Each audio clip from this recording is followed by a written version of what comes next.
There is out there a deliberate undermining of the mainstream media. There are the conspiracy theorists, there are the social media drivers who are trying to do everything they can to keep people in their little filter bubbles, to prevent people from actually agreeing on a common set of facts, the way CBC and CTV, when they were our only sources of news, used to project across the country, at least a common understanding of things. There are massive changes that need to happen in our media landscape, and government can try and create conditions and incentives for it to happen.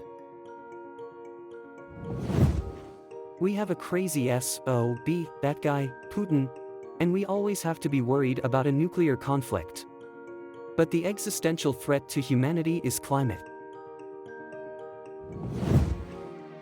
One of the points in the abortion debate is it really about abortion or is it about controlling women and controlling sex? There is no more pro-life medical treatment available, ever, than in vitro fertilization, and this decision clearly threatens the ability for that to continue. The guns, tanks, infantry fighting vehicles and much more currently available in the arsenals of Western countries will no longer be needed in Europe for the next conflict. By then it will all be scrap metal. Keep in mind that all these F-16s and so on are, of course, a good and useful thing, but it's better to give them to us. We understand exactly how to use all these things. Some of you, perhaps a few of you in the media, came here today to see if I'm dropping out of the race. Well, I'm not. Far from it. Some people used to say I was running because I really wanted to be vice president. I think I've pretty well settled that question. It's a big problem for the Israeli government because it has previously been able to hide behind the protection of the United States. But now Biden is signaling that Netanyahu can no longer take that protection for granted. There is a broader context of condemnation by international public opinion, which is unprecedented in breadth and depth, and which has spread to the United States. The Democratic Party's progressive, youth and Arab American constituencies have all become angry and harshly critical of Biden for his support of Israel.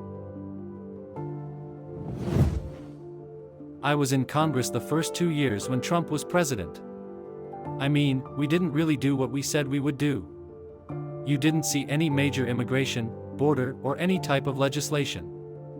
You didn't see anything with repealing and replacing Obamacare. You didn't see anything about reining in the bureaucracy.